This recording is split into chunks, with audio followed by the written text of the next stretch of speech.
So, last episode of us on One Shot. We've heard from you guys. We've listened. We've ordered. We're going to have one phone over here going that way.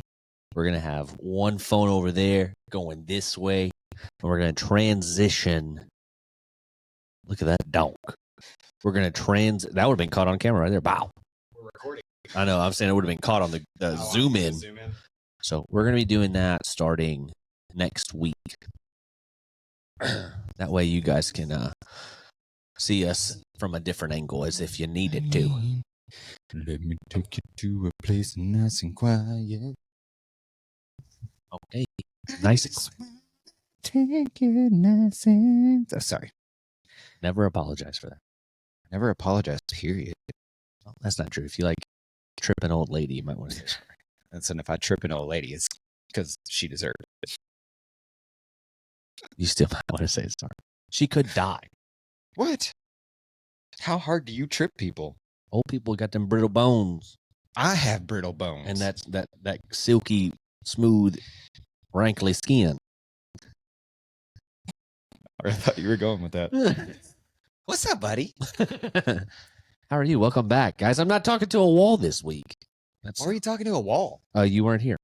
So did you lean? Why didn't you put the apron on? No. Put the apron in the chair. To know about the apron. Well, you could have put an apron. I should have put like a mannequin in a chair. Yeah, mannequin. You could have had, or a woman, a womanican, or Dominican. Do they have feelings too?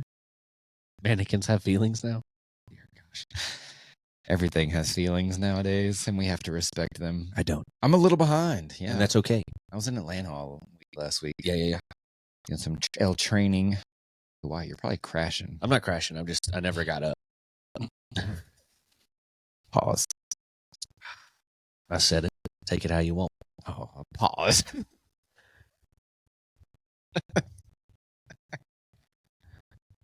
That's on you. That's on you. Pause. All right, let's do this.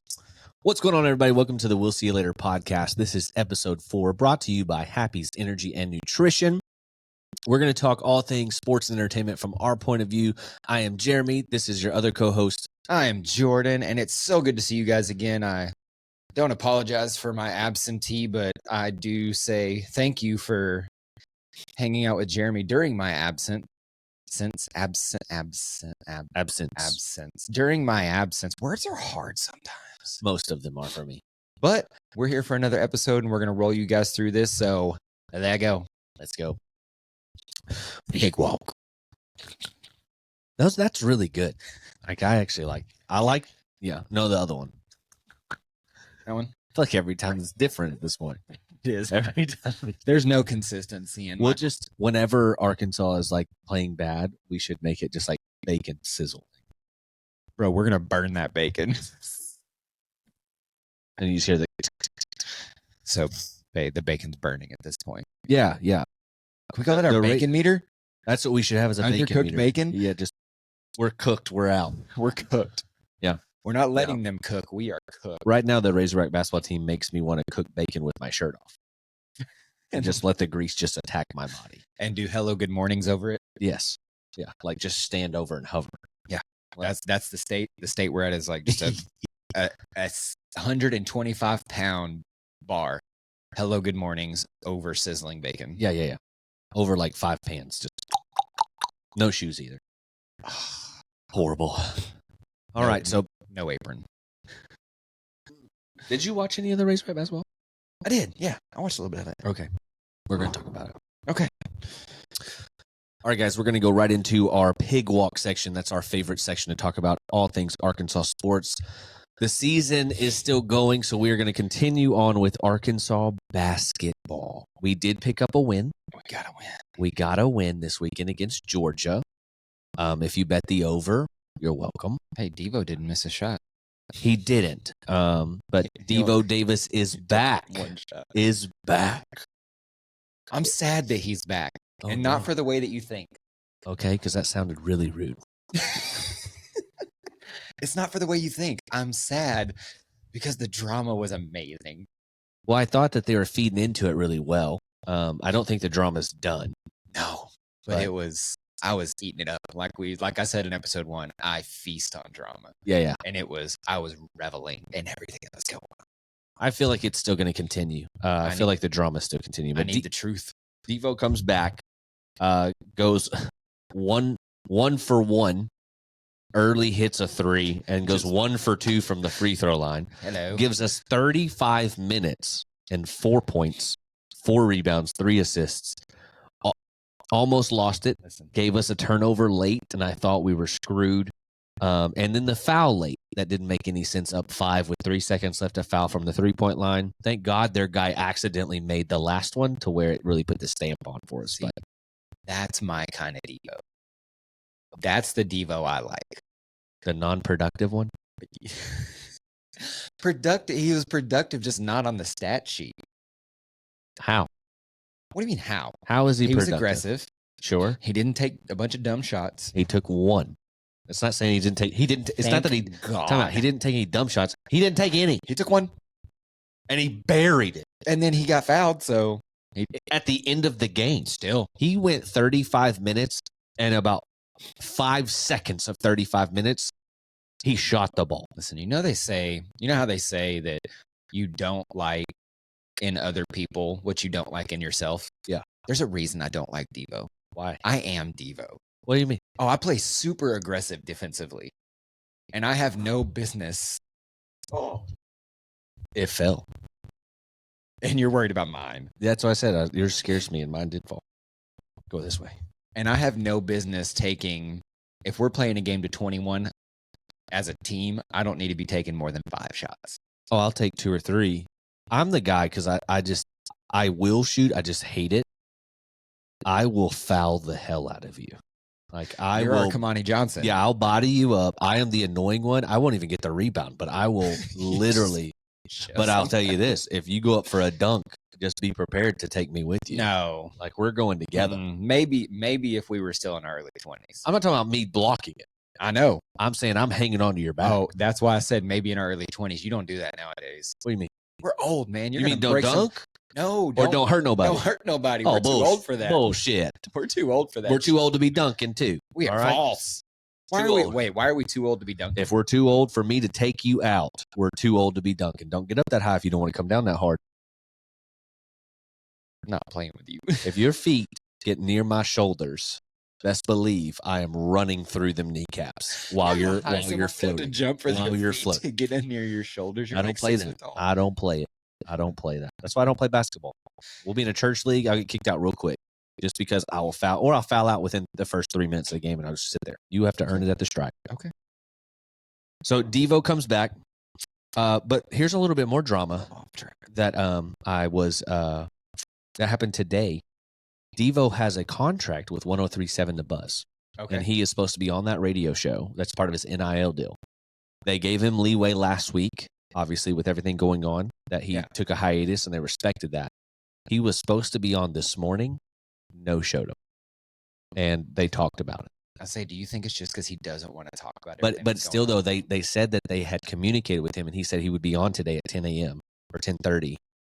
They called him. He no-shows. And then they just went into their next segment. They did a really no show, no call. He'd like nothing. Do we not even have like an update on nothing? Okay, at least not yet. All right. And they talked about it later on in the show. A different group of guys talked about how no show, no money is what they would say. Yeah. They said they're tired of coddling, and I mean they're pretty harsh about it. And I mean, that's what we're paying you for. I mean, I agree.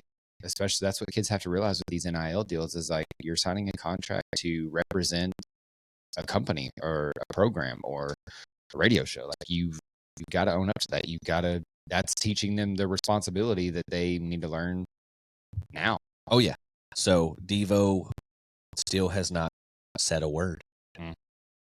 Which does that mean that the plot is still there, like thickening, or out of sight, out of mind for him, but also out of pocket now? Oh, you're terrible. My big one too. So we're going into a big game tomorrow. Big game with Tennessee. Brazil. Okay. It looks like we play better without him. Sadly. but the talent level is like you want him on the court because he was a top draft pick nominee coming into the season. Listen, so you think that he still has that potential, right? Like at any moment, Brazil can still come back and be Brazil, but this team is operating better without him. He's nowhere near ready to come back, according to Muss, as of Monday morning. I think there's a lot more to it than what they're saying. I think he has his absence. I think he has a tear in the knee. He has a much. He retore something in his knee. Yes. He has a problem moving laterally, according to Eric Musselman, and it's now up to player and trainer to make that decision on when he's ready. But he says he's nowhere close. So that's what Brazil says. No, that's what Musselman said, and that's it. Listen, I think it almost seems like he's just protecting his draft stock, which is gone to me. It's gone. But he's protecting his future. And even if there's a slight tear or there's some soreness, he's protecting his future. And so for the longevity purposes, I don't disagree with what he's doing. It's just from the standpoint of if you're going to be here and show what you got to the league, you got to be on the court. Right. So, and what you've put out there this year shows nothing. Nothing. He's been so soft this year. So and absent. He is softer than baby shit this year. Ooh. Clip it, baby boo boo. We should have a. Yeah. Or wait, that's mine. No, that's the pig. All right, so we're gonna go. Well, I want to deep dive in this a little bit more. Well, let's just talk about the game coming up. We've got two this week. Tomorrow is the big one. That's really the one that matters. Isn't every game a big one at this point? Like we almost but I'm saying we that have to win out. We have to. But to have anything at all, you have to just win the next one.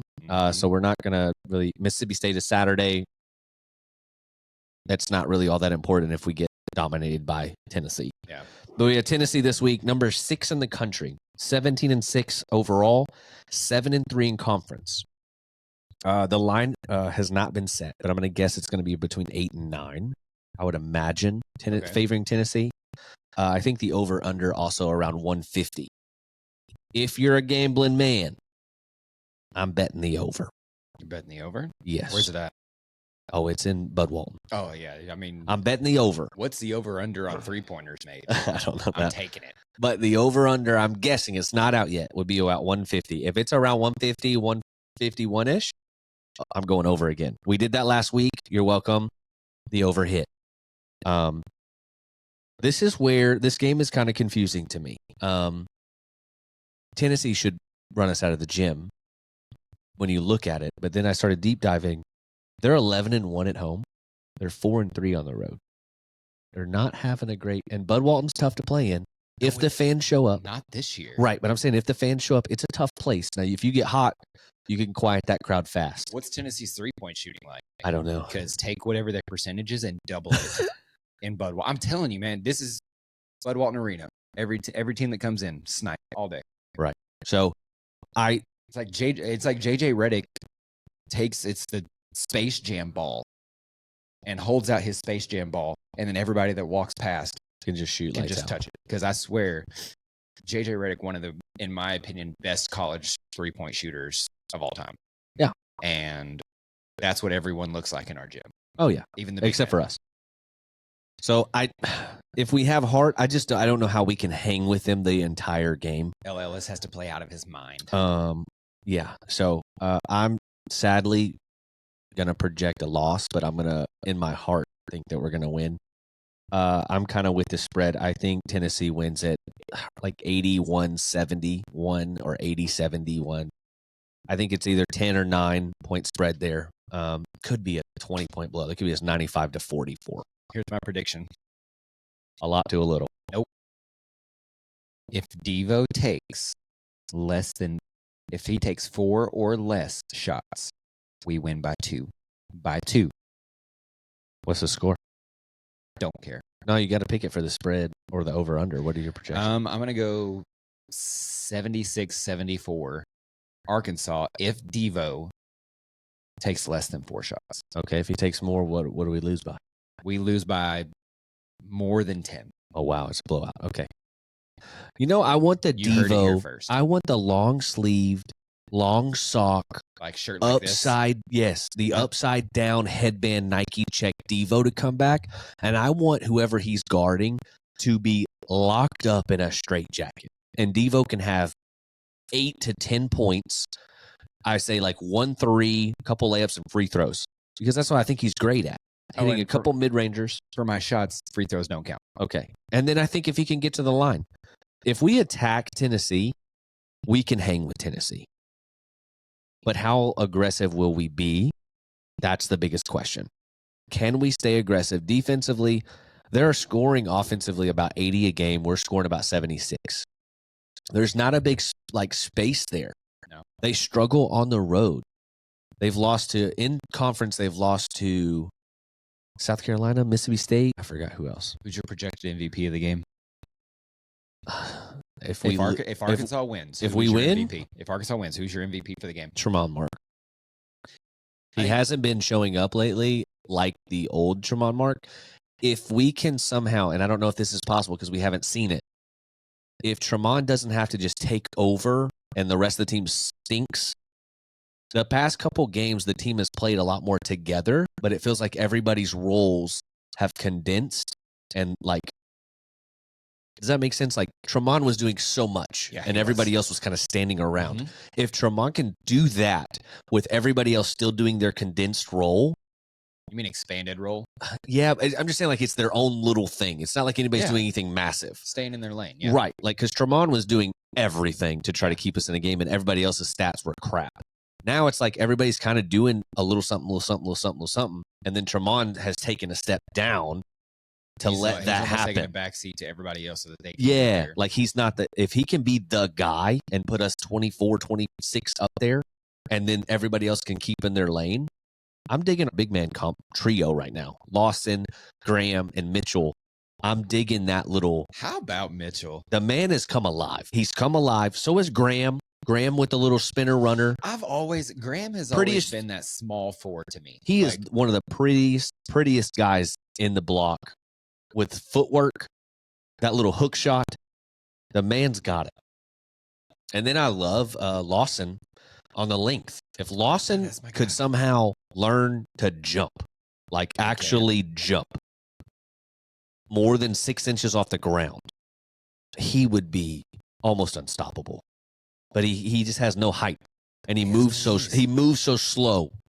But the length is making up for a lot of it. But we're gonna have to crash them boards, which I thought we did really well. I thought we played great as a unit. Our worst part, what sucks the worst, was we can't close out a game. Like once we had the lead for 90% of the game, same with Missouri, and they start to condense it down, and it really, we haven't finished a game yet to where it's like we hit cruise control the last 5 minutes or panic mode. It's always been, and that's the only negative I've ever had about Musselman is that he puts it in cruise control once the game is. He starts to let the air out. He does. There's no aggressiveness towards anything. And I'm not saying go and be aggressive and jack up shots, but just keep running the offense. Keep running the offense until it's out of hand. But I don't know. I know he's calling that, but at the same time, he's still calling the same plays. It's just that we're calling them with 10 seconds left on the shot clock instead of 20. And it's like that. It just doesn't work. I don't know what it is. He keeps the status quo. And like you said, he keeps the same playbook.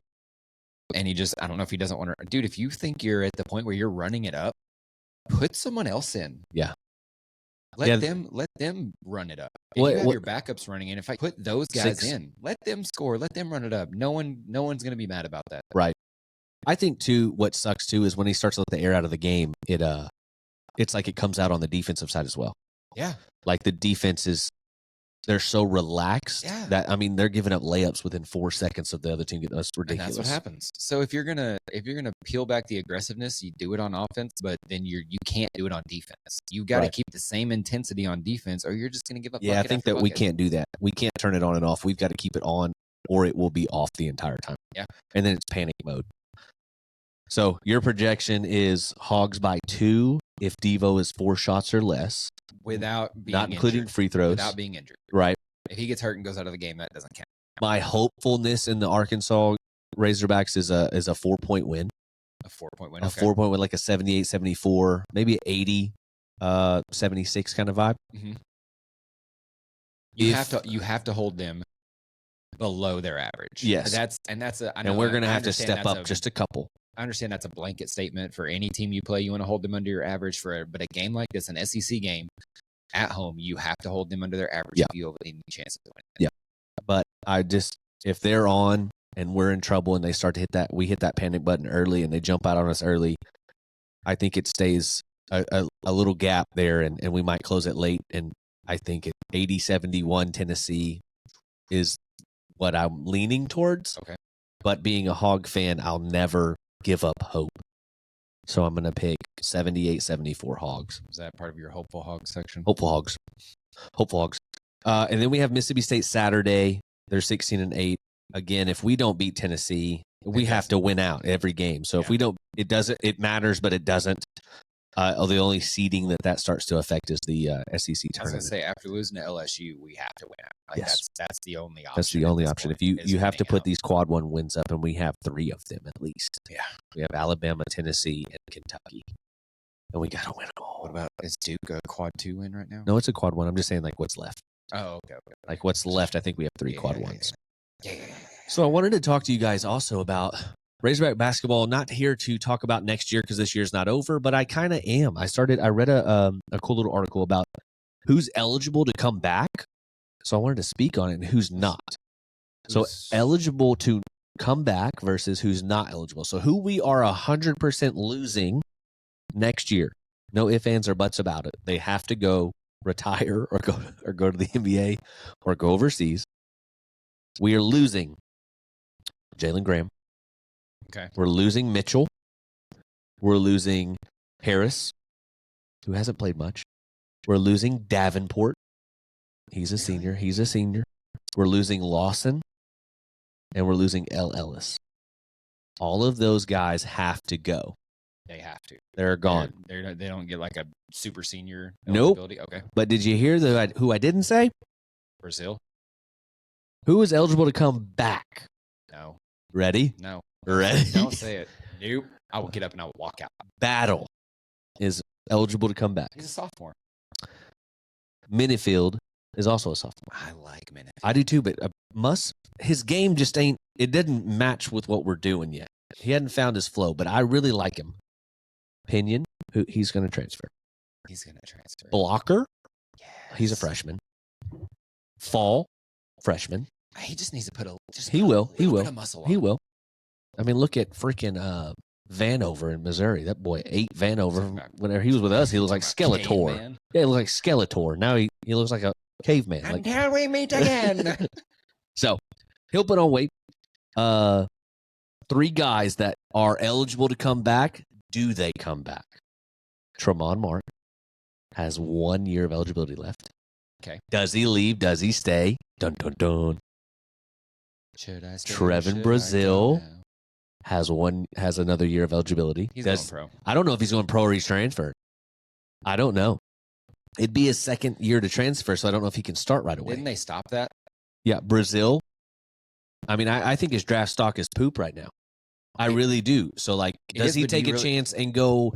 Does he gets undrafted or he gets drafted super late or he goes overseas? I just don't see the stock value in there as opposed to coming back and actually being a man and getting it back. I don't think he can. I don't see him having the kind of performance elsewhere with a transfer that's going to really get him any better than he would be right now. I do. Because he hadn't had a full season. Monster season. He hadn't had 2 seasons yet. He's still soft no matter where he goes. I think we can build it. I believe in you, Brazil. I believe in you. I'm not saying that it was with us. I hope it would, just to have like the comeback year that I would love for you to have. But my hopeful hog, this is my moment. My hopeful hog is that for when he comes back the rest of the season, SEC tournament and the March Madness, he's going to ball out and remind people why he is a draft pick. Yeah, and I like that you said March Madness, like we're gonna go. We are going. We're gonna win out. We're not losing. Last but not least, who's eligible to return? Nope. Devo Davis has a super senior COVID 20th year if he chooses. There's no way he comes back, right?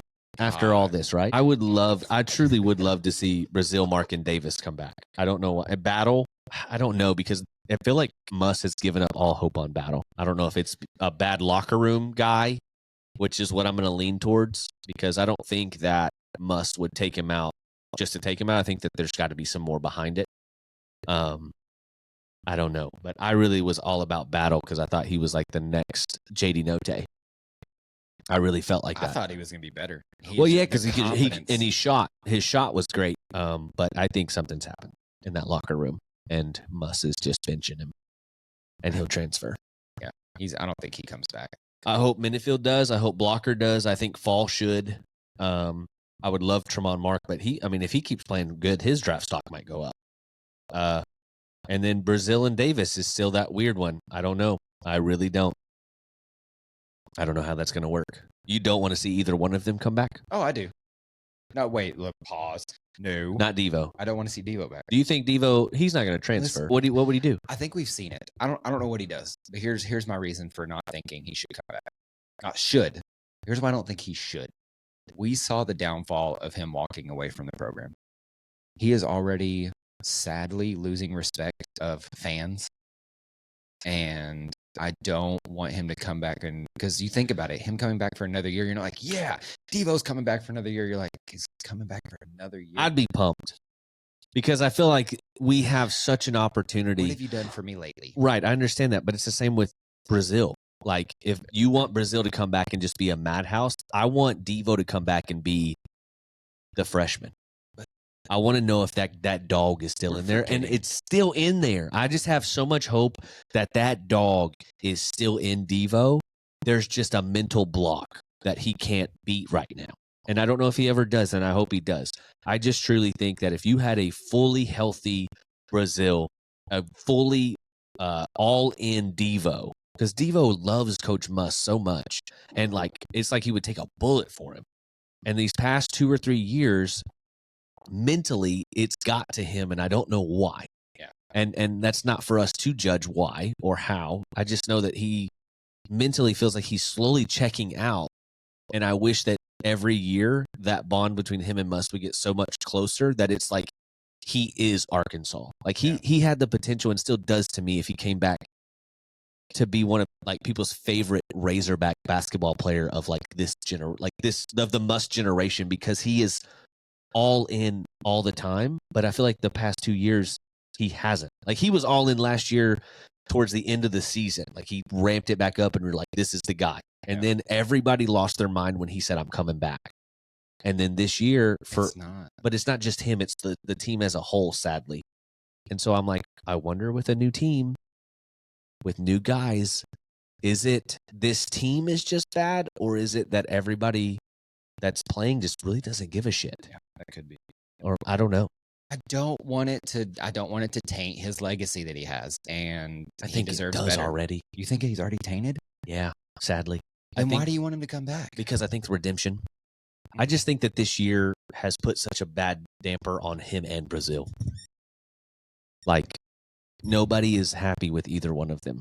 Yeah. And that's what we were literally building our team around, were these two guys. So big win has to happen Wednesday night. Tune in, watch them Hogs at Bud Walton. Hopefully take down number 6 Tennessee. And if they do, they catch fire. Hopeful Hogs, boys, you better watch out. I'm telling you, if this team can get hot, they ain't gonna stop. The talent is through the roof. I'm going to need you to shoot some threes and make them. I'm going to need you to play some defense. I'm going to need you to play with some passion and some heart. Play like you are in the game, even if you're not. Play like you're in the game, even if you're winning. Like, I want hitting the floor. I want 5 guys playing as one unit. No one standing around just watching, not playing solo ball. 5 guys. Buy in. Hogs, I don't care what your record says right now. Last year's team had a very crappy record and went on a run and saved everything. You can do it 1,000%, but it starts tomorrow at Bud Walton against the number 6 team. Thank you for the thumbs up. Thank you. The computer believes in me. It does. It believes in these Razorbacks. Hopeful Hogs, baby. Hopeful. Now we're going to go into Diamond Hogs. Oh yeah, let's talk. Them Razorback baseball. Do we get the thorn? Do we get the thorn out earlier, or do you want to bring it up later? Peyton Stovall? Peyton Stovall. It's not a thorn to me. Not a thorn. He's the best player on our team. Not a thorn. Okay. Opening weekend is this weekend. We're playing James Madison. Should be JMU. I mean, we should sweep this. Not saying we should. We're number 3 team in the country right now. This team has a lot of pressure on them, but this team got some dogs. I am so ready to just see this dadgum pitching rotation. Yeah. Peyton Stovall in a scrimmage takes one off the foot, stays in the game, gets a hit, doesn't run to first base. Everybody said, just a sore foot, ends up breaking bones, cracked something in the foot. 4 to 6 weeks is the projection he'll be out. That was a week ago, so 3 to 5 weeks probably left on that. I don't think we're going to be missing much. I mean, yes, it's Peyton Stovall. I'm talking about who we have minus the second weekend because we have that big tournament. Peyton Stovall is a dog. They have him ranked at like the 40th second baseman. That's it? Yeah, overall. It's a bunch of bullshit. He also didn't play a full season at second base last year. He was switching between third and first, and he half the season he had a torn labrum. That's why they moved him over to first for the most part because he couldn't throw. And yet still had a pretty decent year, and then have to sit out, have surgery. It's just a little bit of a messed up foot from a bad pitch. He's fine. We're fine. Who we're plugging in at second base, bruh. We have some of the best backups in the country. Here's where I get not worried. Here's why I called it a thorn. The 2 positions that you don't want to have fluidity in baseball, in my opinion, is shortstop and second base. Because they have to have chemistry. They have to learn how the other one moves. Those are the 2 positions that have to be the most in sync. You don't need injuries there. Right. Obviously, it happens. You've got to deal with it. And I think we have to be patient as fans to let the camaraderie or let the communication and the chemistry between our backup second baseman and shortstop has to build. And I'm sure they're doing that in practice. I'm sure they're working on it. They're professionals, in my opinion. So if we have some icks at second base and shortstop, we just have to know it's all about chemistry. Our backups can start almost anywhere in the country. They can be. That's the best part about it. That's the best part about this team. We have, I think that through the fall ball and playing in scrimmages, because they scrimmage almost every other day. Like they're scrimmaging like crazy. This infield, they have to mesh in a real game. It's got to be a lot different, but our shortstop's a stud. Our second baseman, we have 3 really, and I think they're all studly. But obviously Peyton Stovall is the best. He's not a 40th second baseman in the country. He's top 5. Now, I don't think he's like a Robert Moore. I don't know if we ever get a Robert Moore again. That dude was so smooth. Unbelievable. But the bat that he brings with the kid he was so heavily recruited. And we've only seen him really playing first. He played second a little bit. He goes everywhere. I love the bat, the consistency he brings there, and I think he'll be a stud at second. Yeah. And then if you have, I'm going to go through who I think is the starting rotation. Who's your starting rotation? Overall, just going into this weekend. It could definitely change. I don't know everybody on the team yet, but I'm starting to deep dive in and dig in. I really like some of these guys. Did you see the top 10, I think it's top 10, top 15 pitchers voted by NC? Number 2. Hagen Smith. Do we have anybody else in the top 10 or 15? That's it. We don't have Brady Tiger? For starting pitchers. Brady's not in there? Mm-mm. It's a fake ass. Brady Tiger's a stud, and he's so small. He's a gangster.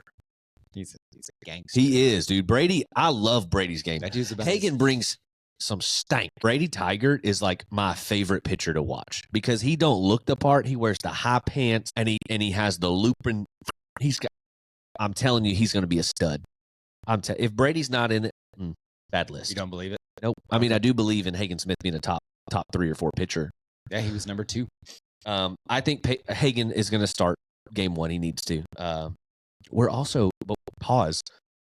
I don't know if we're busting him out this weekend or if we're going to, but there are talks. We have been pretty solid on our uniform setup. Yeah. where your Friday is normally your white with the Arkansas across the chest, white striped pant. Then the second day is the red jersey with the white pant, and then we wear the creams on Sunday, the Sunday creams, which everybody loves them Sundays.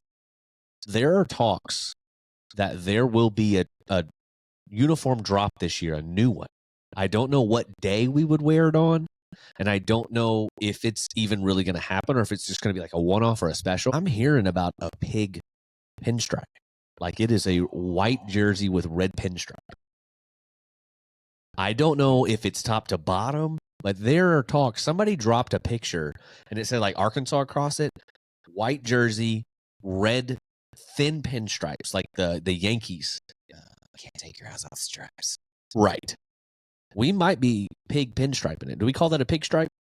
Pig stripe? Pig stripe. We might be pig striping it. I'm telling you. Copyright that. I don't. Yeah, pig stripe might be happening. So I cannot judge it. I'm all in on some pinstripes. I don't want it to look too gimmicky, but it's baseball. Give me gimmicky. I'm just not going to judge it until I see it fully because I don't know if are we pinstriping just the jersey and not the pants. No, you got to go head to toe. Yeah, if you're pinstriping, you go head to toe. Right. You know, and so every year we've done a different jersey in some way, shape, or form. Every time we've changed it, I've always been for the change. Yeah. Like we had those gray ones, and then for some reason we had the red armpit. Yeah, that one was weird. Yeah, and then they changed it. They dropped the red armpit and just kept it straight gray. Yep. That's my favorite jersey. Is the gray Arkansas jersey. That's the one I want. For this weekend, I think that we're going to see all year a lot of changing of the lineup. But for right now, what I've heard from every interview I can find and from a couple other people that are real heavy into the Arkansas baseball program, I think Hagen Smith needs to start right out of the gate. Oh, you gotta assert your dominance. You do. Day one. I think day one's Hagen. Catcher has been a tricky position for us. I feel like it's going to be a rotation. I think it's two guys for sure. We still have Roland from last year. Mm-hmm. Roland was a great catcher behind the plate, but you sacrificed quite a bit for the bat. I believe the starter is going to be Hudson White. Okay. Hudson White is from Texas Tech. He's a transfer. His bat last year was he averaged 296, 11 home runs. The problem that he had last year was a lot of guys could steal on him. Arm wasn't supposed to be all that there. I think that's completely changed. I think I'm going to say now that we have a pretty solid coaching staff. Our coaching staff, and DVH is going to cure that real quick. Yes. So I think that he'll be just fine and be even better. But I think he's bringing a bat with him. However, my surprise lookout player is a freshman named Ryder Helfrich out of California. I think that kid, he might be a backup. He's going to play catcher, probably a midweek guy. I think you've got to watch out for him. I think that kid's going to be the real deal. You got to give him some patience being a freshman. That kid is my breakout player that you might just be on the lookout whenever he's out there. That kid it might be a rotation. I don't even think that Roland, I think he's third or fourth. Yeah. I don't think he's going to be, like you said, he may be a midweek rotation. Yeah. But we also have Polk, who was his backup. He's not going to be in the main lineup starting out in my eyes. To me, it's a really good sign when your starter and your backup last year are now your third and fourth string. You've brought in two guys that could and should probably be ahead of them. Yeah. Let's go to first base. Let's go. Jack Wagner. Not Wagner from last year. That was Wagner. Oh, okay. He's gone. Jack Wagner, very close. The other guy's Wagner, but he's from Kansas. And then at Kansas, he didn't do anything crazy. He actually is friends with Josenberger, who was our center fielder last year. That's who kind of led him to us. He ended up transferring to Charlton State last year. He had some injuries at Kansas. Weirdly, I think he had Tommy John surgery for a first baseman. Kind of crazy. And that's an odd surgery. Very weird for a first baseman. And and didn't play that well at Kansas. He did okay, but then he ended up having surgery. Ended up going to Charleston State and literally went ham. Yes, it's a downgrade, but the man batted 340 with 14. Ham sandwich. Is it appropriate to call it a ham sandwich or to say someone's going ham? I just say he goes ham. But I mean, is it appropriate for our team? Oh, yeah. I would say so. Ham sandwiches. He went 340 with 14 bombs. Yes, it's a smaller school. I get it. The man Hitting the ball is hitting can the ball. hit. And I think he's a great first baseman. Second base, obviously, is going to be Peyton Stovall. Now, this is where I love this team because Dave Van Horn is the smartest coach in baseball. He only picks up shortstops. So they're literally going to play everywhere. Yep. I mean, look Utility at Peyton Stovall guys. last year. Peyton Stovall has played every single position in the infield. Mm-hmm. And then the best backup I think you can have, I don't think he's a backup because I think he's going to play third base, but I think right now he's going to move around. Again, we're going to be moving parts all over. I think he can put Peyton Holt. What a guy to bring in. I think Peyton Holt, if Peyton Stovall was healthy, Peyton Stovall plays second, Peyton Holt plays third. I think that's the lineup. That'll be your starting lineup with everybody healthy. With a healthy. But Peyton Holt, I believe, is going to move to second just for now. You're not missing much there. Yes, he's not Stovall, but that man can start almost anywhere in the country at second base as well. So Peyton Holt, I have him at second.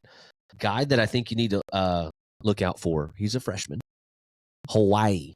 He's an island boy. No, there's two. There's two. No, there's two. We have two Hawaiian guys on our team. Do we have two? Two. This guy is the one we're not really talking about. Which one's the one that has the tattoos and a stud? The one that has that's our shortstop. There's no doubt about it. He's our shortstop. But there's another one. He's a freshman. His name is Nolan Souza. Listen, do we call them the Island Boys? Yes. If they're starting together. Which is great because they play second and short. Yeah. Like the Island Boys. You just love saying that, don't you? I do. This kid, Nolan, I watched a video of him like a day in the life. As a senior in high school, he looked like a grown-ass man. I don't know if he's going to play. He's the third second baseman. I think he can play anywhere, and he'll get some looks for sure. They're going to bring him in. But that kid, I love him. I think he's going to be a stud. He's somebody that you have to definitely be excited for next year. He'll be starting or playing next year, but you're going to see him in a rotation. Shortstop, your guy. That dude. What's his name? You talk about Wachiwa? You talk about popping the bat. Ale. That man. He's from Hawaii as well. He's a sophomore. The way he hits the ball, that is a man. He went to Sacramento State. I think he's going to be your favorite player on this team. Unless Peyton Holt is, to be honest with you, because Peyton Holt's the spark plug. Like that's literally should be his nickname. But if Peyton Holt's at second base, who do you have at third? We'll get there. Sorry. Wachiwa averaged 376 and 14 home runs. This kid. Now the hard part for him is with your Hawaiian Island boy. I'm just gonna make that a sound. Oh yeah. No, don't. What you're gonna sacrifice here is strikeouts. Yeah. He is a hit or miss kind of guy. So he'll strike out. So don't be mad about it. But when he hits one 450 freaking feet. Oh, you're going to be on your feet. Yeah. You'll catch it in the hog pen all day long. His biggest problem. Going over the hog pen. His biggest problem last year was errors. He committed about 18 to 20 errors on the season. Dave Van Horn addressed that in his press conference, saying that a lot of it was his throwing motion and that they have adjusted that to help him with throwing. Listen, who better to take these kids who just have a few mechanical issues, great potential, good players, good passion for the game. Who better than Dave Van Horn to bring them in and just say, let me fix this little piece? Yep. I think this kid is going to be, him and Peyton Stovall are going to be top 5 round draft picks easily. I truly believe both of them can be that. I think if this kid has the year that we're hoping, this kid could be a first, second rounder. I'm not even joking with you. This kid has pop. He has moxie. He's big. He's got swagger. He's got it. He has the it factor that we talk about. Yep. Also, guys, here at Happy's Energy and Nutrition, Saturday, February 17th from 9 a.m. to 2 p.m., we will have protein waffles for breakfast. We're also having Forever Fused. That is going to be doing permanent bracelets. I'm rocking my gold and my black one right here. I've had these for almost a year. All right. They're awesome. She also is doing custom hats where she will put the patch on there for you, put chains on it, whatever you're wanting. I'm getting me a new hat. I'm a big hat guy. But Forever Fused will be here from 9 to 2 p.m. as well. Saturday, we'll be having a bunch of specials going on. It's going to be a good time. You don't want to miss it here at Happy's Saturday, February 17th here in Little Rock. Third base, it was going to be Peyton Holt, obviously. I think it's going to be Jared what's his name? Spraglot. It's like a weird last name. We'll learn how to pronounce all this weekend when they're calling it out. Yes, it's a weird last name. Sprague and then dash Lott. Oh, Spraglot. Listen to his freaking stats at Richmond. 314, 13 home runs. And the kid, Studley. I think he's the odd man out of the group whenever Stovall's in, sadly. He'll rotate in. Another one of those utility guys. If you can plug him in different spots in the infield, that's going to be so beneficial for the team and for his playing time. And he'll play midweek games. Someone needs a rest. If anything were to happen, I think he's a great addition. I don't think anybody can replace a Stovall, but we have a great filler. Yeah. Left field to me is going to be Jason Jones. He's a sophomore. I think he'll get his due. I think that's who they want because of his bat.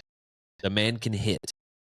There's also another transfer. I forgot his name, but he's a smaller kid. Yeah. He doesn't bring a lot of power to the competition here, but he's a consistent hitter. Yeah, he doesn't strike out. He just don't hit home runs. So I'll take that all day. Right. So he'll put the ball in play or he'll get walked. I think he'll get some rotation. I forget his name, but he's a smaller kid. If you looked at him, you wouldn't think anything special. Yeah. He's a JUCO. Center field, Ty. Wow. Wilsmeyer. What are we getting these guys from? Texas. He is a transfer from Missouri. Okay. Played in the SEC last year. Average around 311 batting, pretty solid. 7 home runs, nothing too fancy. No. 21 stolen bases. But I was going to say that 300 batting average. Solid. Against SEC. 20 I don't think that Missouri's an SEC school. I think that they're just, whatever. We're talking baseball here, okay? If there's Missouri fans out there, Arkansas, we're a rivalry. You're right, we're not a rivalry because we don't beat you, but we also don't give a shit, okay? I'm sorry. Maybe we will win it. Maybe we should take it more serious because you have been taking us to the woodshed. But after you beat us, we don't give a damn. No, I actually get super pissed off when LSU beats us. All right? I really do. And when Texas comes around, you're still, to us, I'm sorry, you could beat us for the next 20 years. We don't care about you. It's just like when it is sad Texas, to say when LSU beats us. When LSU beats us, they're like, it hurts my soul. But when LSU hits me, like when LSU beats me, it hurts my heart. Yeah. When Texas beats me, it hurts my heart. When Missouri beats me, I don't care. Like, I should probably because it's been bad. Yeah. I don't care. Okay? You have the dumbest stadium. It's got who puts rocks in the dam on the hill that you could be sitting people on and selling tickets to? Put a white rock out there. Get a real stadium. Get real credible uniforms. Like, I don't know what it is about you. I don't like you, but I also don't give a shit about you. Like, if someone's on the side of the road with a Missouri shirt, driving, I'm not going to lose sleep about it. Somebody's on the side of the road with an LSU hoodie on or a Texas hoodie on, I'll clip you with my door. That's where I'm at. Right field, Kendall Diggs. Yeah, you plug him in. Kendall, this is your year to be. That boy's bat is. Yeah. We've got some pop. DH. This is where I think it's going to be we're going to be moving a lot of pieces. DH is going to be someone that we don't know. It's going to be. I don't think so. We don't know, but I think Ben McLaughlin's going to get it first. Do you think he's going to get the first poke I at do. it? I've heard that he hadn't had the best off season, but like he brought a lot last year. I thought of clutch moments. He was the guy we kind of leaned on. Yeah. If we needed something, he was the guy we leaned on. Not saying he always performed, but I think he's want to get the nod early. Maybe not. I don't really know. The DH spot for me is the random one because there's so many good guys. But I'm super excited to see this team perform. I think that the fans are going to be very happy with the product on the field. How telling is this weekend? You think this weekend tells us a lot, or it's just no? I think opening weekend doesn't tell you nothing. Even if we came out and kind of crapped the bed, it's not going to be fun if that happens because we have such high hopes. If we don't win 15-1, somebody's going to be super pissed. Like if we win 8-7, they're going to be, oh my god! But you got to think they haven't played anybody but each other in scrimmages. It hasn't mattered. I do think that this team is going to be nasty. I don't know anything about James Madison. Pitching or anything about them, but we should sweep. For me, every series, just win the series. There was a year where Arkansas didn't lose a series. That's unbelievable. That's incredible. They did not lose a series. I want that this year if possible. I want that team to assert their dominance. So for me, I'm always good with a 2-1 split. I don't want it in these non-conference smaller schools. No one does. I'm always okay with just winning each series, because if James Madison gets hot in their conference and they make a run and end up making it to postseason, Looks good on us. that's a great resume for just winning the series. Yep. And then the next week is going to be that big Texas showdown stuff, which if we show up this weekend, that Texas, that is so much fun to watch, because one thing that I wish that the world would change is putting college baseball on TV, because they don't put that Texas series might not even be on anything. No. You have to pay for all these subscriptions to watch this game. Put that shit on SEC Network. Put it on something. It's professional baseball. Anything that happens between Arkansas and any school in Texas in baseball, televise it. Yep. Because you're watching pros at the college level. Yeah. Just saying. Break. I want to. We don't know anybody really, but I'm going to have breakout players of the year. Okay. I think. Give them to me. Stovall is one. Even with the injury, but I think I'm just saying he's going to have a great year. Okay. I truly say, not like a breakout player? Star. Okay. I'm just saying a breakout year. I think Stovall has his best year yet. And I can't wait for this shortstop. I really can't. What's his name? I'm just ready to learn how to pronounce their names. That's going to be my pleasure point this weekend. I don't know how to say it. Wichiwa? I think he's going to be so much fun. There's going to be at least 2 letters in there that aren't pronounced. Someone's going to have an Island Boy sign. It's going to be like Weewa. His name's going to be like Weewa. It could be Weewa. But, I mean, he looks the part. He looks so rugged and, so cool and smooth. And he's playing the best. He's playing the best position on the infield. I don't know if we will ever have another battle. I don't know if you'll ever get another Jalen Battles there. Robert Moore, I don't think you'll ever get someone like that. This guy is going to look a lot like him. Yeah. I don't know if he's going to. I think this guy's bat is going to be better.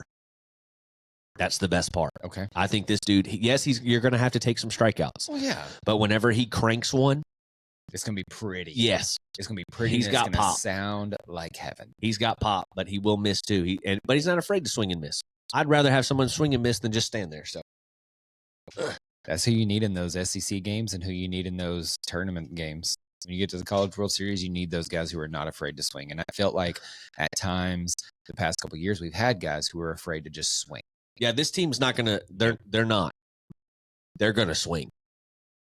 And they're either going to hit the ball very, very far away or very, very hard. They're going to get walked, or they're going to swing and strike out. Yep. But they're going to be there. So they won't be hot all the time, but if they are, good God almighty, I pray for everybody. No matter what trajectory that ball is at, it's coming off that bat. It's coming off that bat 105 to 108. Hotter than Reba in the 90s. That is going to be hot. Hotter than Jordan's draws. We're going to talk a little bit some wrestling. Right now, I'm not going to lie to you, I think wrestling's making a huge comeback. I really do. Do you think we're going to get anything close to the Attitude Era? I mean, we're never going to get it again because there's things you just can't do nowadays. Yeah, but I think the viewership is going up. It is. I think that people are starting to get interested in wrestling and getting excited. I think that lull of the kid era and it's fake and all that stuff, I think we all accept. Yeah, I think we all accept for what it is. It's entertainment. But the storylines that they're telling right now. Give me heel rock. Yes. We can come back to it. Give me heel rock. Yes. It's coming. Give me Triple H being a people pleaser or a fan pleaser. Yeah. Give me that. Give me him being the opposite of what the owner was during the Attitude Era. Yes. He came out and wanted to contradict everything everybody said. Yeah. But you give me a guy who's going to listen to the fans and then come out and be like, I hear you. This is what we're going to do. You want to see it? You've got it. Right. Give it to me. So for those of you who don't know and you're not wrestling fans or you're not involved yet, we're going to talk more WWE right now. WWE had the Royal Rumble match where they, I believe, had CM Punk listed to win. I agree with you. I think that's what was supposed to happen and with the injury. I think that he was supposed to go challenge Roman and probably lose to let the streak go on so he can pass Hulk Hogan and have a credible win against someone that was a stud. Yeah. CM Punk gets injured, tricep torn. They make an audible. Cody Rhodes beats CM Punk. Winner gets to challenge whoever the two champions. There's two. He gets to challenge one for WrestleMania. That was not the plan, I don't believe. And so Cody was going to what we all thought. He has a story to finish. His dad never won the title. He was, he's the one who trained both of the champions. It's a beautiful story. Cody has to beat Roman, who he lost to last year. After winning the Rumble. After winning this Rumble, he's going to choose Roman again and finish his story. I do not believe that the WWE wanted that. The WWE probably wanted him to go against Seth Rollins, who is the other champion. And Seth came out and cut a great promo saying 2 years ago, you beat me. You're the best. I have the belt now. For me to be the best, I have to beat the best, and you're the best, which was great. How do you feel about babyface Seth right now? I don't hate it. I've always been a heel Seth fan, but I like the heel, but there's too many heels. And he's a good babyface because the crowd's just eating out of his hand. So Seth is trying to add credibility to his belt, which he doesn't have to, because he is the workhorse. He is matches every week. Roman shows up when he wants to and can sell everything. Cody goes on the other show to tell Roman, who he's picked, says, I took some counsel from a lot of people, somebody you know very well. Who did he take counsel from? He didn't say, but he said, from someone that you know very well, Roman. And then you hear, if you smell, and The Rock comes out, and the crowd loses their shit. They shake hands. Cody leaves. It looked like The Rock, who has not wrestled in 10 years, it looked like he asserted his credibility and his dominance and cut out the guy who's been working his butt off for 2 years, is what it looked like. Okay. And I think that the WWE wanted Roman to go against Rock because it's like a blood thing. They're cousins. Yeah. And have The Rock lose, which would build Roman up even more. They want Roman to win. The crowd wants Cody to win. What do you do? The crowd let you know. The crowd started a "We Want Cody" chant, and it trended worldwide for like 4 or 5 days as a top trend. It's unreal. Then they had this awesome press conference, which it's like they're turning into like the UFC with their press conferences. That press conference was the most viewed pay-per-view active event WWE has ever had. It was beautiful. So Seth comes out to say, I can't wait to see Cody. Roman comes out and him and Seth start talking crap, which was great, which was awesome. Seth was like, look who finally showed up to work. I mean, it was great. Then Roman said, look who showed up to work in his wife's shoes. Like, it was great. He does. I swear he wears Becky's clothes. I love it. I love it. But I'm here for it, but man. Roman says, Cody, you're irrelevant. I'm going to pick my person at WrestleMania, and it ain't you. Your story doesn't matter. It's a chapter in my book. I choose The Rock. The Rock comes out, does his spiel. Everybody's booing him. The WWE does the best thing that they can do. They bring Cody out. Cody says this is a bunch of bullshit. Looks at Roman, looks at Seth, says, I choose you, Roman. Boom. The crowd goes nuts. They pulled an audible. And Seth knew it. Yeah, Seth knew. On Seth's like, Seth knew what was going to happen. He was there. Then you have Cody and Roman going back and forth. Cody's father passed away, and Cody's father taught Roman and taught Seth. Mm-hmm. Roman says, you're irrelevant just like your dad. The family shots came out. So then Cody looked at Roman and said, since we're talking about family, your great-grandfather, because they're Samoan, their ancestry is very sacred to them. He said he would be very ashamed of you. Then The Rock steps in, says, his blood's my blood. We have a problem. Slaps Cody in the face. Gave him that. Slaps the hell out of Cody. Seth steps up.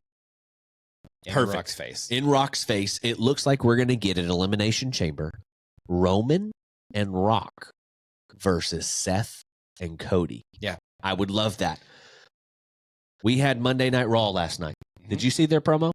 Yeah. Seth cut probably the best promo he could have cut. The best promo I've seen him cut in years. Says, I will be, to Cody, I will be your shield, and emphasize that word, and the crowd went nuts. So for you don't know, Roman, Seth, and Dean, who's now in a different company, were a part of the Shield, one of the best factions of all time.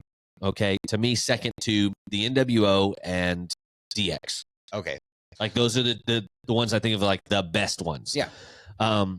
So, and they were called the Shield. So for him to take that shot, you need someone to be your shield. It was fantastic. Cody has to go beat Roman now. He has to.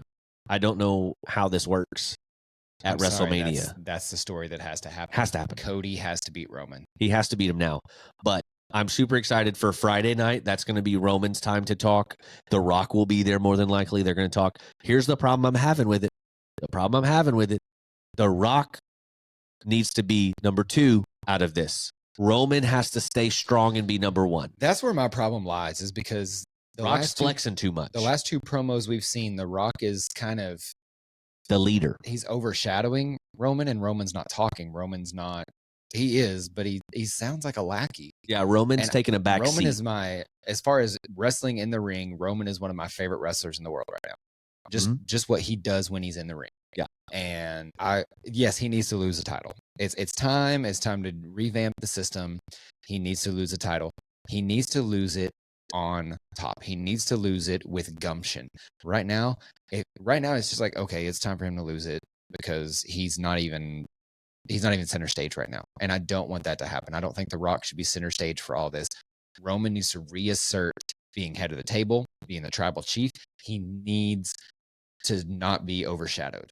I hope WWE Friday cannot do that to him. I hope Friday, whenever he's cutting his promo about everything going on, he cuts it. The Rock tries to interrupt him, and then he tells The Rock to shut up. Like he goes, no, I'm head of the table. Shut your damn mouth. He says something, know your role, and shut your damn mouth to The Rock. And I want The Rock to stare at him, and I want him to be like, I want The Rock to acknowledge Roman. You have to. Roman has to be the alpha in this, and you're the beta.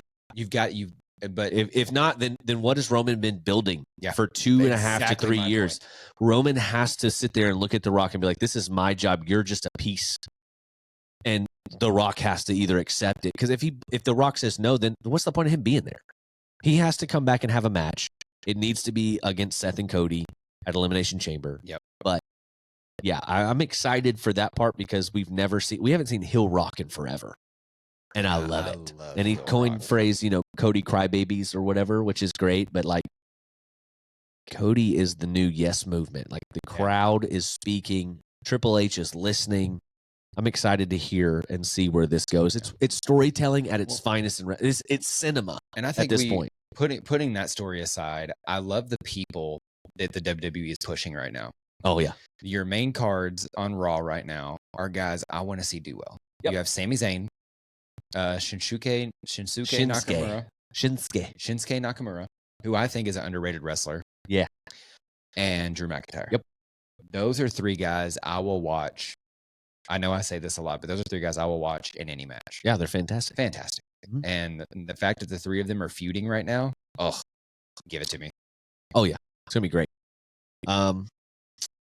That's really the biggest stories like in wrestling. There's so many more we can deep dive into, but that's like the main one, and that's the sexy attraction right now. I can't wait to see where this goes. It's beautiful story. It's there, it's a story. It's the first story I've wanted to latch onto in a long time for WWE. Yeah, it's like a show, guys. It's a fantastic, beautiful live show. It's sports entertainment. It's fantastic. It's beautiful. Speaking of sports entertainment, let's just hop straight into what the NFL is now. Entertainment. Well, now to me, listen, it is a sports entertainment industry. Google it. The NFL is 100% WWE. So if you ever hate on wrestling and you watch the NFL, it's the same stuff. Don't talk to me. The NFL is as scripted as it comes. They have an agenda. And when I say scripted, I don't mean someone wrote the book and told them who wins and who loses. No, it is 100%. It's fluid. Referee official based. It's okay. So the referee in WWE has an earpiece and literally talks to the wrestler. 1, 2, like has it predetermined. Yep. The referees in the NFL do the same thing. Same shit. Because the holding calls that they call or the whatever penalties they throw, yes, it's happening every play. They're dictating when it happens, and who it happens to, and the timing. 100%. So, with the Super Bowl, here's my question: Can I just ask a quick question? If it's not for those of NFL coaches are not stupid. they're there for a reason. Do you have some coaches that are better than others? Absolutely. Mhm. But they are head coaches or offensive coordinators for a reason. They're not just some high school coach that made his way there. No, they're there for a reason. They're smart individuals. Right. I'm gonna go back to my thorn. I'm gonna go back to my open wound. The Ravens ran the ball 6 times in the entire game. You know how many touches CMC had in the second half? Yeah. Of the Super Bowl, Christian McCaffrey was carving up the Kansas City Chiefs in that first half. In the second half, 3 touches. He got the ball 3 times. What? I don't know what we're doing. Like, what the are you doing? I don't know. Also, did you see the especially when you're winning? So on the play before the field goal for San Fran in overtime, the right tackle, they slow-moed it. They are bringing a linebacker, and he had an end. And then I think they were bringing a corner blitz. Like it was 3-on-2. 2 offensive guys. You had your tight end. Yeah. And then you had him. And then you had 3. He literally, I don't know if he threw this whole thing. He slid right. Instead of pinched in, he slid right with the tight end. Blocked no one.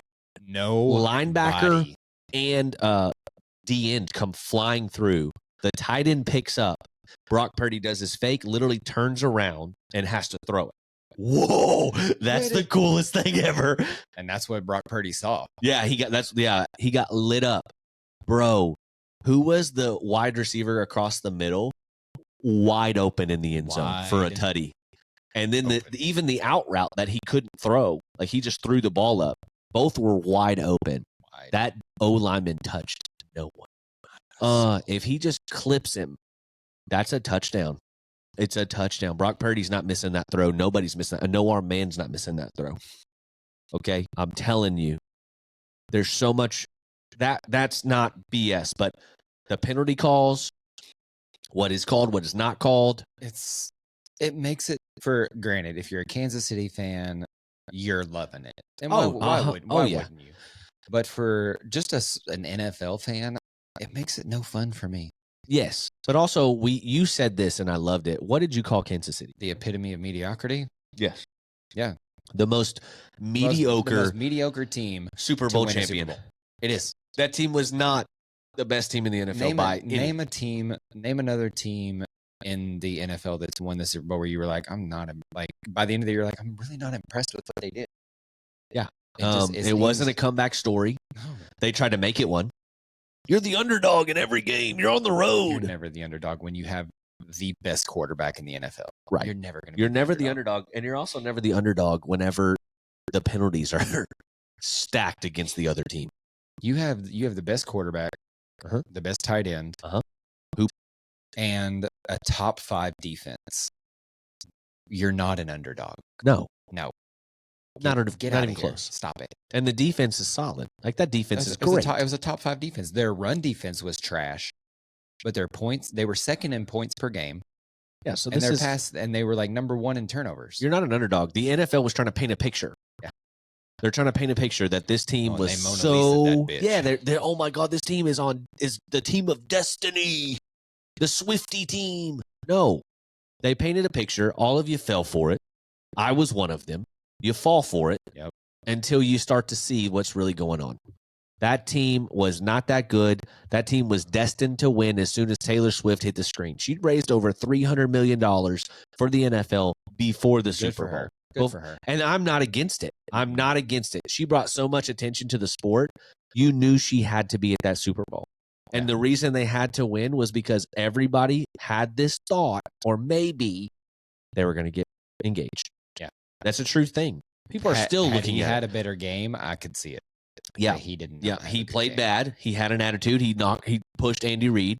I lost a little bit of respect. I get any other player that does that is getting fined. Yes, I get the passion. He's done that before. Andy did one hell of a job protecting him in the interview when they asked him the questions. Yeah. He's done that before. I just wasn't ready. It's all good. Yeah. No, that is not okay. I don't care. You can yell in a coach's face. You're a grown-ass man, so is he. You don't go bump a 60-year-old man. I understand it's the Super Bowl and it's like, don't take me out of the game. But like that was Taylor, Tay-Tay. Get on your boy. Is that a red flag? I think it's a red flag. Could be a red flag. Now, all the childish shit he did, like getting the trophy and whatnot, like Like, that's the, yeah, that's the future father of your children. Jesus, come on. Yeah. And listen, Travis Kelce, I'll say this about you: He had a bad game. you have the best brother. In the Hands entire down, the world. man showed up dressed up like Alan from The Hangover. No, he didn't. That was Photoshop. Oh, was it? Yeah. If you look, it's literally the same photo. Oh, same background. dang. Same creases in the shirt. Oh, It was Photoshop. I thought he did it. I was Yeah. like, this man's a legend. No, but he still is a legend. They showed a video of Travis and Taylor like after the game, Lovey-dovey, like kissing and stuff, and then you pan, and here's Jason Kelce, leg up on the stage with Marshmello, head bumping, Rey Mysterio mask on, full Kansas City outfit. Didn't change. Everybody else changed. He did not. He's just man. That's a good big brother. That should have been the sexiest man alive. Sorry, McDreamy. It should have been yeah. Jason Kelce. Yeah. That is a man's man. Women want him and men want to be him. 100. I mean, what are we going to do next year? Like, if they're still together, somebody's going to have to date somebody else. Like, someone's going to, like, that's what's going to start happening now. Mark Andrews. And Ariana Grande. I was going to say Ariana Grande. Because Madonna. Who hasn't she dated at this point? Yeah. I don't know. I hope that it goes back into just football and not so much just about stories outside that will now interfere inside. Well, that's what happens in sports entertainment. Yeah. But that's where we're at. Football's over. It's time to... Football's over. Now we're in full-blown basketball mode. I'm a college guy more than NFL. Or, I'm sorry, NBA. I'm more college basketball than NBA. Games. There's so many NBA games in a week. It's hard. I'll watch NBA playoffs without a doubt. I'm a Spurs fan. I'll watch highlights, but there's too many games in a week for me to keep up with throughout the whole season. I'm not that guy. But I'll hop on more college basketball and then baseball. Big college baseball guy. Big college. I'm not a big fan of MLB, but I really like college baseball. Yeah. I don't know what it is. It's just something about it I like a little bit more. So football, we will still continue to talk about Razorback football, NFL, anything crazy happening. What comes up, yeah. But I'm ready for a full-blown basketball, baseball year. I'm ready to get football in the rearview mirror for a little bit. So, how you doing? I'm doing good. I haven't talked to you in like 2 weeks. It's been a minute. I thought Jordan hated us. I thought the podcast was over. Us. Oh. I thought the podcast was over because anytime I talked to him, one or two words when I did this all by myself, I was like, okay, he's just got a lot on his plate. He's not going to be talking that much, but normally you still respond. I wasn't ready for my trip. So here's how my day went on my trip. We were in Atlanta. We were doing leadership training because this is a development program that they've got people on that they believe are future leaders. Ooh. And wake up at 7, be downstairs for breakfast at 7:30. Class starts at 8. We got a 5-minute break every 1 to 2 hours. So I had to pee. And they had great snacks. I mean, they had cupcakes, they had fruit. It was amazing. We had working lunches, so we would get our food, go back to our desks, and keep doing training. Be done anywhere between 5 and 5:30. Business dinner at 6. Oh yeah, so it was just the whole day. And then literally dinner's done. You come back to the hotel. Everyone is networking in the hotel bar, and then you pass out. And then I mean, I told myself, I was like, oh, I'm gonna, I packed workout gear. Like, I'm going to be in bed by 9. I'm going to get up at 5 and I'm going to work out and then go to these classes. No, I always seem to get dubbed dad, mom, like don't give off that vibe. I don't, it's because I don't drink. It's because I don't drink and I'm always the DD. So at our business dinner, everybody kind of that knows me, I've been with the company 12 years. They know me. Yeah. They were like, oh yeah, like we're going to ride with Jordan. It didn't click. So they rode with me. We got done with dinner. Douches. They're not douches. They are douches. It's just taking a little bit of advantage. We get done with dinner and it's, hey, Jordan, can we stay and have a couple more drinks? I'm like, yeah, cool. It's fine with me. Couple more mean what? Dear God. 5, 6, 7 more, Jesus, which is like 2 or 3 more hours. I wasn't ready. It was another hour. Yeah. I do play dad and noticed a couple guys who were way more intoxicated than they needed to be. So I kind of steered them away from upper management, and then also made sure they made it back to their rooms okay. Yeah. And so that was I'd have left their ass in the lobby. So that was that. I don't want to say it's an excuse, but that's my reasoning for not being. I didn't communicate with anybody that week. I think I may have talked to my wife the 4 full days I was gone. I may have got a total of 10 minutes worth of talking to my wife. Yeah. I was not ready. So yeah, I did feel kind of bad when you kept sending me messages, and I couldn't listen to your video. I couldn't watch your video. Like I had no time. It was rude to give you the attention it deserved. It was rude. I thought he hated us. I was like, oh, no more podcast. Podcast is done. 2 episodes together, 1 by myself, and we're fucking done. It's over. Sorry. You know, Carrie's sitting right here. No more. We'll see you later. All right. That happened really quick. You'll see me never. All right. That's where we were. But we survived. If you liked episode 3, thank you. If you didn't, screw you. Turn the damn channel. We're working on some new things here, which I'm super happy about just upgrading and getting better and better. So thank you guys so much for listening so far. I'm doing pretty good. It's a lot of stress, but I think that stress sometimes is great. Like, you need it, even though you don't want it. You have to find, I wish I could get the phrase out. It's just learned about it in my psychology class. There is a perfect balance of being comfortable in stress, like having the stress in your life, but reveling in it. I think sometimes I'm too comfortable, and my fiance is very uncomfortable in stress. So it's a good balance at times, but also, like, if I'm too comfortable, she does help me, but then I sometimes can't get her back. It's kind of like the commercial. It's my money and I want it now. JG Wentworth. Yeah, that happens in our relationship with stress. But like right now, we own this business, Happy's. She's a nurse. We're trying to pay for a wedding. We're trying to find a house. We want to have babies after this, and like everything at once, like we do. We want to have all these things quickly. And the wedding is, 287 days away. Who's counting? And we have to work our business, small business, still trying to grow and build that up. And so it's paying for itself, but it's not helping us enough at home, which is a stressor. And so I'm looking for a part-time as well. And it's just like a lot of things at one time. To me, I think that's exciting. It's also scary.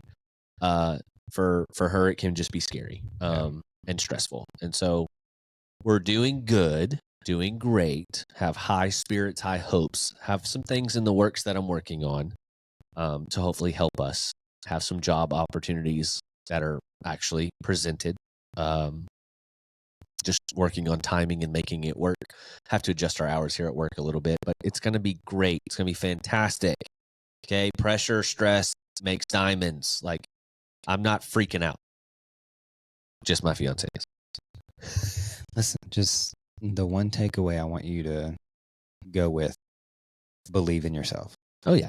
I've been telling you that for a week. I need you to believe in yourself more. I understand life is stressful and it's easier to say, easier said than done, but I need you to believe in yourself just a little bit more. Jeremy has a hard time taking compliments. The inner doubt comes out all the time. So it's like, I'm proud of you. I'm like, I didn't do anything. What are you proud of? Or, hey, what about this, this, and this? For me, I do not mind letting myself down. I don't like letting other people down. So, and that's a big fear for most people, is like letting someone down. And that's just always in my head. But it'll be fine. You letting somebody down is not on you. You upsetting anyone in any way has nothing to do with you. It has to do with expectations they set. And if you have people in your life that you can let down by doing your absolute best, those aren't the right people to have in your life. Preach. And so I think you do have people in your life. You still may have the fear that you're going to let them down. Yeah. I think it's more for me, not the person. It is. That's what I'm saying is you're worried about letting yourself down. For sure. Because I'm one of those people, we're close enough and I love you enough that you could never let me down. I don't expect anything from you, if that makes sense. I don't expect anything but friendship from you. 100%.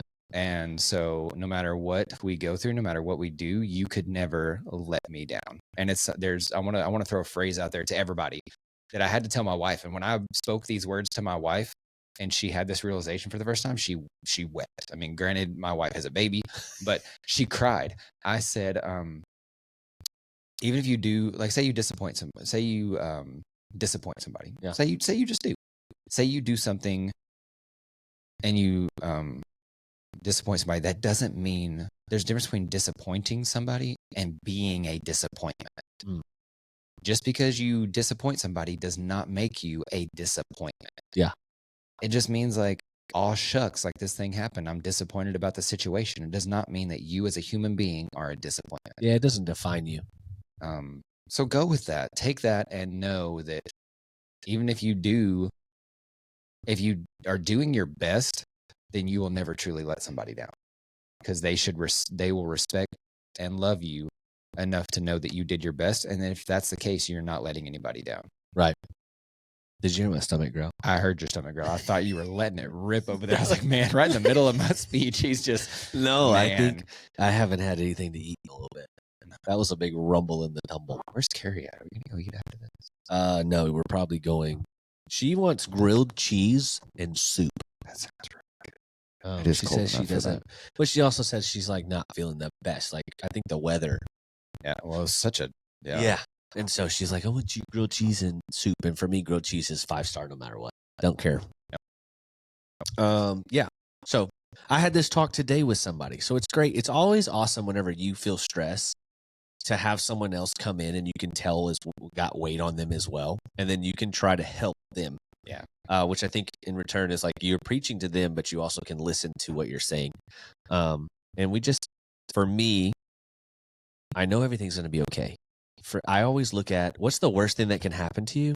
To me, it's like you can die. I was going to say you can die. Right. That's like the worst thing that's going to happen. Yeah. This isn't going to cause death to me. It's going to cause stress and maybe some uncomfortability and maybe some things that I don't want to do, or I got to be careful here. And those things to me create character and they create who you are. And one day that story is going to be a funny story to you.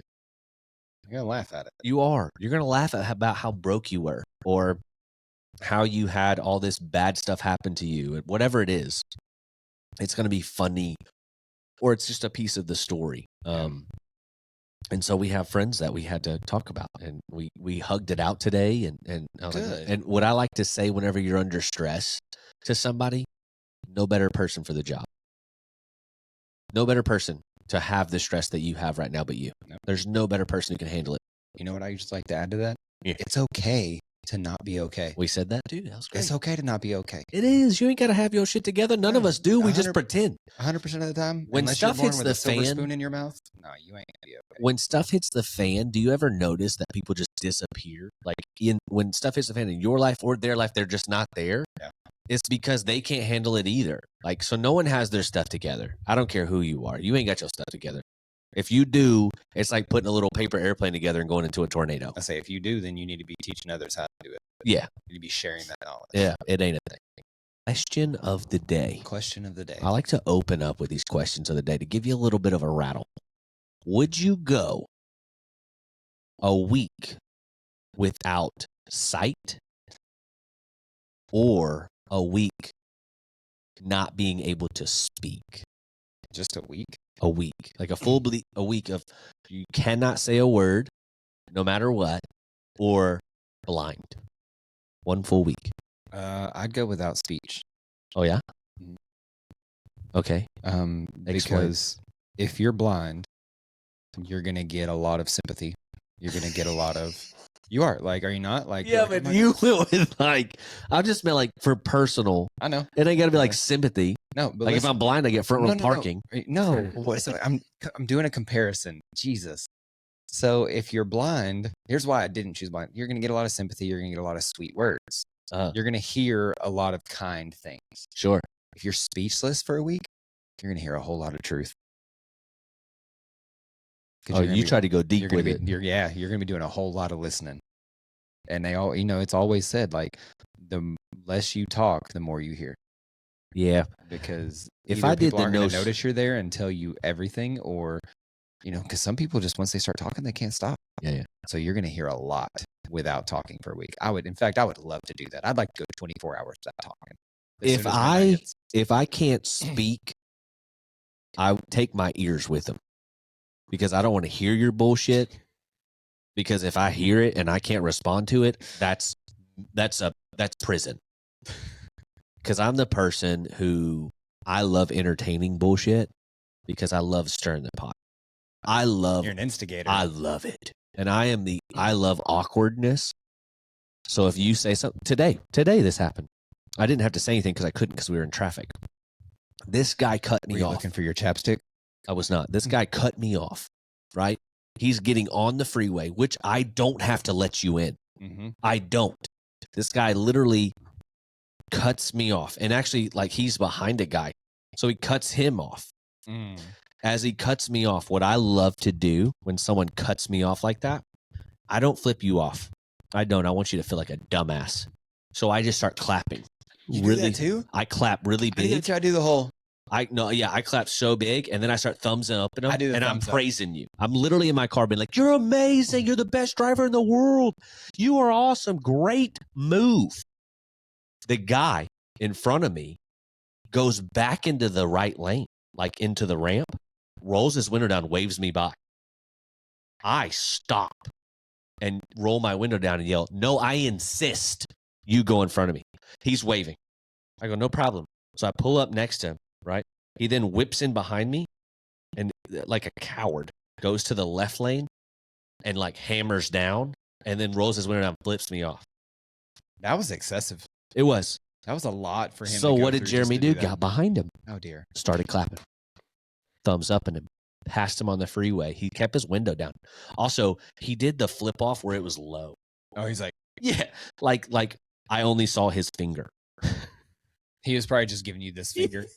Yeah. Like, you're going to do it. Do it, man. Do it. And I literally, he rolled down his window. It was already down. So I rolled mine down and I said, "You're amazing too, buddy." And then just flew past him. I wanted to pull over and beat the shit out of him. Like, that's where I was. Like, I wanted to pull over and then I wanted to clap and be like, come on. I'm going to cheer you on while you catch these hands, mother trucker. Like, I wanted to beat his Pillsbury Doughboy ass. You cut me off. You didn't put your blinker on. I would have probably let you over. Yeah. But literally just cut me off, cut off the guy in front of you. Then as I cheer you on, you go back over thinking you're going to be the hot shot. Let's pull over. I'm not that aggressive of a human. I wanted to do the F around and find out. You know what's another good one that my wife taught me? Is when, you're on the interstate and you're going, I go 5 over the speed limit. Going over the speed limit, and then someone is right on your ass. Yeah. I'm already speeding. So you get over, and when you get over and they speed by you, is give them the little princess wave. Andrea does it every time. I've seen so many people get pissed. They get mad about it. Why? I didn't flip you off. I didn't. Yeah. I didn't shake my fist at you. I didn't do anything. I just, bye. Yeah. You got somewhere to be. Right. But I do the hand clap thing a lot. And in the same light, there was a truck pulling a trailer and was right on me and started flashing their lights. I was like, okay, cool. So I got over. Like I said, I was already speeding. So I got over in the right lane. And as he went by, I did the clap. He did the same thing. He stopped, or he slowed down, got right back in the right lane and got up behind me and just did the sarcastic slap. And he's like, and I was like, I looked at him. I was like, okay. And just drove past him. I didn't get the whole point of that because then he never got past me again. Yeah. I don't like it when a trucker gets the bright lights on me. But I'm like, why? I don't get why. Worst trucker experience I ever had was I was driving to Memphis one time, and I don't know what I did to piss him off. I have no idea. It was like 8 or 9 o'clock at night. But he got mad enough that he was getting into the over the white line or the outside line to flick rocks up at my car. And then I would get past him so that he would stop doing that. And he would flash his lights at me and speed up. And then by the time he'd speed up, I'd get over and he'd get past me and then he'd get in front of me and then he'd get right in front of my car and then drive over to kick up rocks. Huh. I was like, why? Do you have a sunroof? No. You didn't? Oh. Never mind. I would have took a poo in my hand and threw it on his windshield. That'd be hard to do while driving. Just alley-oop. Oh, yeah. I would have right through the sunroof. Doo-doo. We hit number 8. What? We did hit number 8. We did shoot the shit. Oh, yeah. No, shoot the sit. Didn't want to cuss, even though I've said it. Shit the suit. But yeah, I like awkward silence, and I like awkward situations. Seeing I'm a how big somebody fan. responds to those awkward situations. Huh? Seeing how somebody responds to be like you. Yeah, like I'm not like the aggressive douchebag, but I will definitely shed light on the awkward I've seen you situations. literally flip off a dude and then throw a touchdown. I've done that. Well, that's because he talks shit to my friends. If you talk crap to my friends is when I take it more personal. You can come at me and I just feed into the awkwardness. But if you go after somebody that I care about for no reason and I think I can embarrass you, then I will. That was one of the greatest moments I've been a part of. Yeah. Straight up shook the dude, made him fall down, flipped him off, threw a touchdown with your finger still out. It was amazing. It was awesome. This guy was talking trash to everybody, and then he said something to Jordan. He cussed at Jordan, and Jordan is the nicest person who doesn't say anything back. And so I waited. We're in flag football. I can't do much here. And so Jordan didn't have to block him this play. I didn't want him to. And so I stood there and waited for him to get around Jordan, and then threw a little shimmy. And when I threw the shimmy, he slipped and fell. Sorry, not sorry. Ankles went one way, body went another. I looked down at him as I'm running away from him, throw the bird at him, hold the bird at him, throw the touchdown. Was it to you? No, it was to Justin. To Justin, who I could do whatever I want and just throw it at Justin. He'll probably catch it. And so I am, this kid's number 1. This kid's getting the touchdown. The end. He didn't like it. Nope. He did not like it. He got mad. He called me a word that rhymes with ditch. But we won the game. It is what it is. It is what it is. I mean, it was fantastic. I didn't leave embarrassed. That's all I'm saying. I didn't. No. Didn't see him again next year. Didn't see him. Nope. Sent that. But that's how we're really doing. Sent that punk right back to retirement. All right, guys, that's going to wrap up episode 4 of the We'll See You Later podcast here from Happy's Energy and Nutrition. Thank you guys so much for going with us on this journey, having a good time. It's great to have my co-host back. Any closeouts? Look, I freaking missed you guys, and it was so good to be back. I'm sad that I missed a week, but Jeremy, you freaking killed it while I was gone, and hopefully never have to do that to you guys again. And thank you so much. We'll see you guys next week, unless we decide to double it down this week. You never know what's going to happen. Until next time, we'll see you later.